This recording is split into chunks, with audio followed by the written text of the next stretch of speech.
Determinant की value 0 given है और हमें x की वैल्यू फाइंड करनी है। तो सबसे इजी ये रहेगा कि हम तीनों रोज को प्लस कर देते हैं, r1 plus r2 plus r3। ऐसा करने से फर्स्ट रो का जो फर्स्ट एलिमेंट है वो क्या बनेगा, x प्लस 6।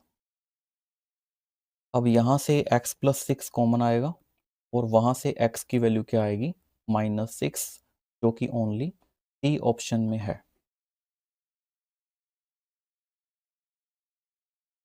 यहाँ भी डिटर्मिनेंट की वैल्यू ही फाइंड करनी है। इस बार x और y दो वेरिएबल हैं, तो आप x को पुट कीजिए 1 और y को 0। आप कुछ भी कर सकते हैं जो आपको इजी लगे। ऐसा करने से क्या होगा, 1 0 1 0 1 1 1 1 0। इसे एक्सपेंड कर दीजिए। जब आप फर्स्ट रो के लिए इसे एक्सपेंड करेंगे तो क्या आएगा,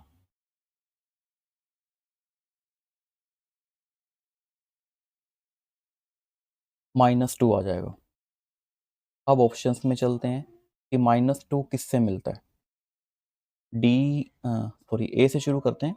जैसे ही आप ए में x को 1 और y को 0 रखेंगे आपको क्या मिलेगा, -2।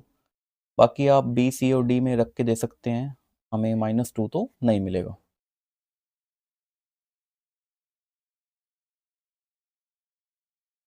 तो डिटर्मिनेंट गिवन है, एक m और एक n, दोनों में रिलेशन फाइंड करना है।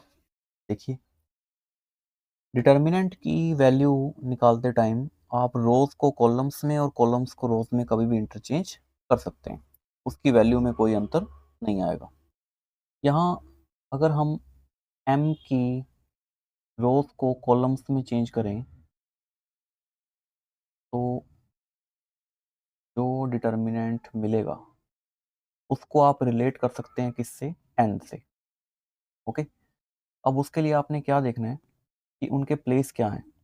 इनको आप इंटरचेंज कीजिए। मान लीजिए कि हम फर्स्ट और सेकंड रो को इंटरचेंज करते हैं, तो LMN ऊपर चला जाएगा और ABC बीच में आ जाएगा, तो एक बार माइनस का साइन बाहर आएगा। इसी तरह से अगर एक बार और इंटरचेंज करें हम, तो आप क्या करेंगे, आप फर्स्ट और थर्ड रो को इंटरचेंज करेंगे तो एक बार फिर से माइनस बाहर आएगा और वो प्लस हो जाएगा। ऐसा करने से आपकी वैल्यू किसके इक्वल बन जाएगी, n के इक्वल बन जाएगी। यानी आप कह सकते हैं कि बेसिकली यहाँ m और n क्या है, इक्वल हैं। अब ऑप्शंस में m इक्वल टू n तो नहीं है, लेकिन m का जो ट्रांसपोज है वो लिखा हुआ है ए ऑप्शन में, तो यही हमारे लिए बेस्ट ऑप्शन है। हालांकि ट्रांसपोज डिटर्मिनेंट में तो नहीं लिखा जाता, लेकिन जैसा सिंबल लिख दिया है उसी को ही मान लेंगे हम।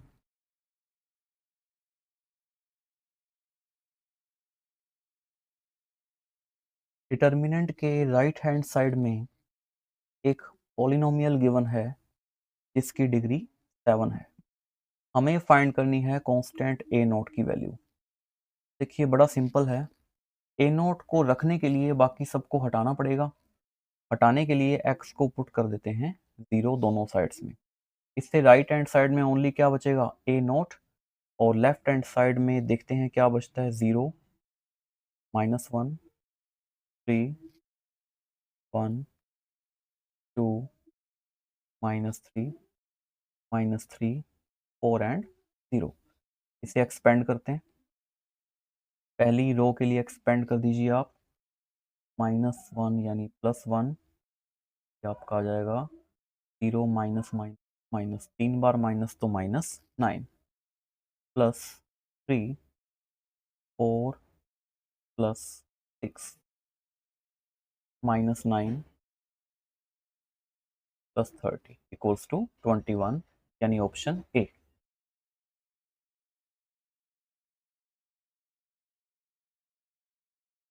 डिटर्मिनेंट की वैल्यू 0 गिवन है और हमें फाइंड करना है ए बी सी का कॉम्बिनेशन, यानी ए बी सी का मल्टीप्लाई। तो ऐसी डिटर्मिनेंट में हम ए बी सी की वैल्यू डायरेक्ट रखकर तो शायद नहीं फाइंड कर पाएंगे, बिकॉज यहाँ कोई सिमेट्री नहीं है। तो बजाय इसके हम कुछ चेंज करते हैं R1 में, R1 -2 टाइम्स R2। अब ऐसा करने से हमें 2 ज़ीरो मिल जाएंगे।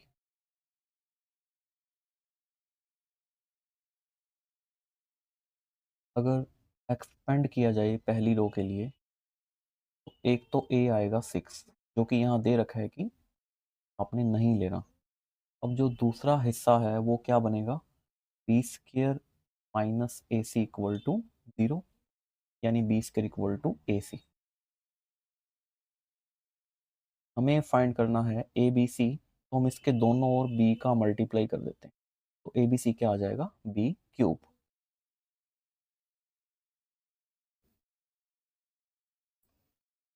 मैट्रिक्स गिवन है आर के फंक्शन में, आर की वैल्यूज दी गई हैं 1 2 3 एंड ऑन।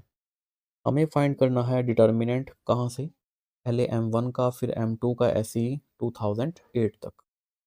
तो सबसे पहले r को 1 रखते हैं, तो हमें मिलेगा m1 जो कि होगा 1001। अगर हम इसका डिटर्मिनेंट फाइंड करें तो वो आएगा 1। ऐसे ही r को क्या रखेंगे 2, तो वो क्या आ जाएगा 2112, यानी कि 3 आ गया ये। ऐसे ही r को रखेंगे 3, m3 यानी ये आएगा 3223, 9 माइनस 4 यानी कि 5। अब देख सकते हैं कि ये अगर सभी का प्लस किया जाए तो क्या बन जाएगा, ये एक एपी बनेगी, यानी अरिथमेटिक प्रोग्रेशन। अब इसमें जो टोटल टर्म्स हैं वो कितनी हैं, लास्ट टर्म से पता लगता है कि वो 2008 हैं, 2008 हैं काउंटिंग में।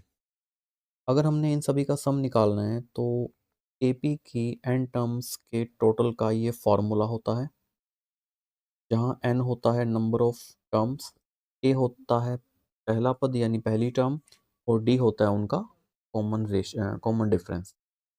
अब देखिए अगर एन की बात करें तो एन यहाँ कितना है 2008, 2 इंटू ए पहली टर्म क्या है 1, एन माइनस 1 होगा 2007, और जो डी है डिफरेंस वो हो जाएगा 2। अगर 2 कॉमन लेकर कैंसिल करें तो क्या बचेगा 2008, और यहाँ बचेगा 1 प्लस 2007, यानी 2008 कितनी बार हो गया, मल्टीप्लाई में हो गया ना, तो उसका क्या आ गया स्क्वायर।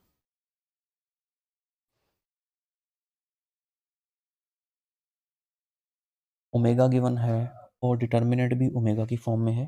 थोड़ा इसे सिंप्लीफाई करते हैं। ये जो -1 माइनस ओमेगा स्क्वायर है इसकी वैल्यू क्या होगी ओमेगा,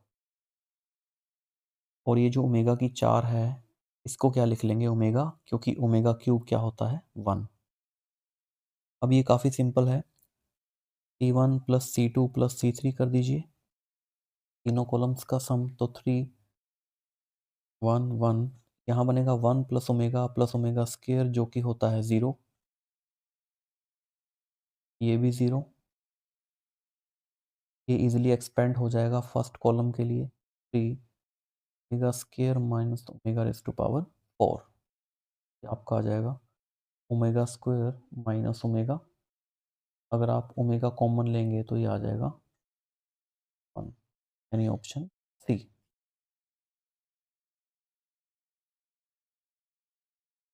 डिटर्मिनेंट में इस बार ए बी सी वेरिएबल हैं और साथ में ओमेगा है।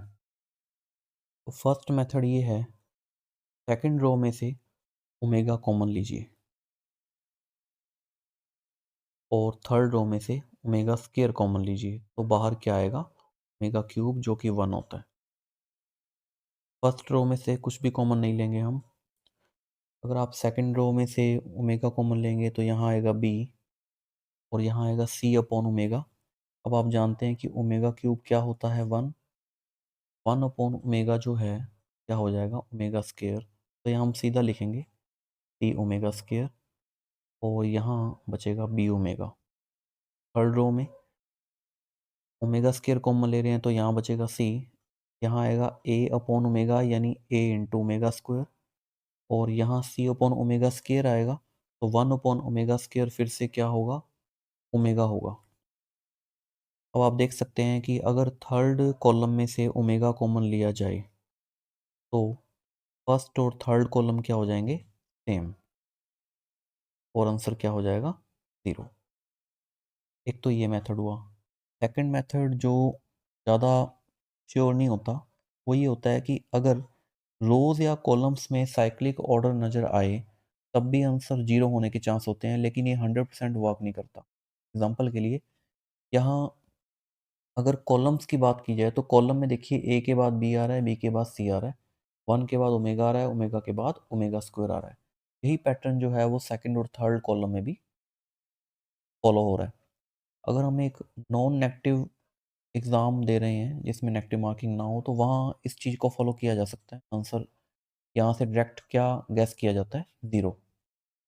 अदरवाइज़ हम इसको इस तरह से कर सकते हैं जैसा हमने फर्स्ट मेथड में किया।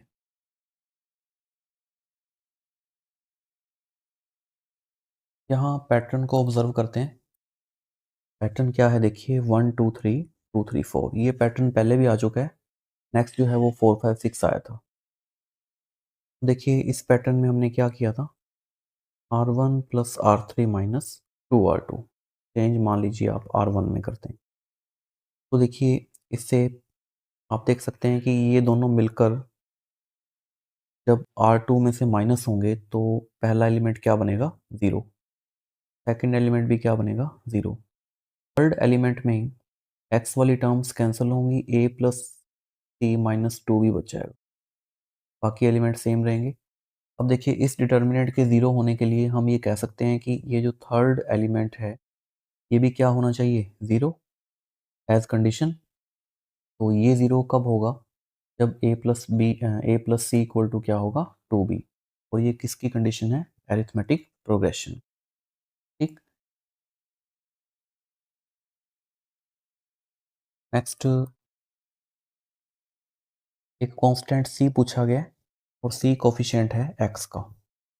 देखिए वैसे तो ये टाइम टेकिंग क्वेश्चन है, लेकिन यहाँ अगर थर्ड रो में से x कॉमन लें, जो कि वो आ रहा है कॉमन, तो बाकी जो डिटर्मिनेंट है वो ये होगी। अब अगर हम इस x को अलग मान लें और इस डिटर्मिनेंट को अलग से सॉल्व करें, इस डिटर्मिनेंट को अलग से सॉल्व करने के लिए मान लो कि मैं इसमें x को 0 रखता हूँ। अब जब x को 0 रखेंगे तो इसका बेनिफिट क्या होगा कि यहाँ x को 0 रखने का मतलब है कि कांस्टेंट टर्म आएगी। ठीक। कांस्टेंट टर्म जो है वैसे तो यहाँ d है, लेकिन हम यहाँ x को अलग कर चुके हैं, तो हमारी जो कांस्टेंट टर्म है वो c होगी, क्योंकि x का मल्टीप्लाई तो हम बाद में कर देंगे। तो इस डिटर्मिनेंट को सॉल्व करते हैं हम, x साथ में चल रहा है।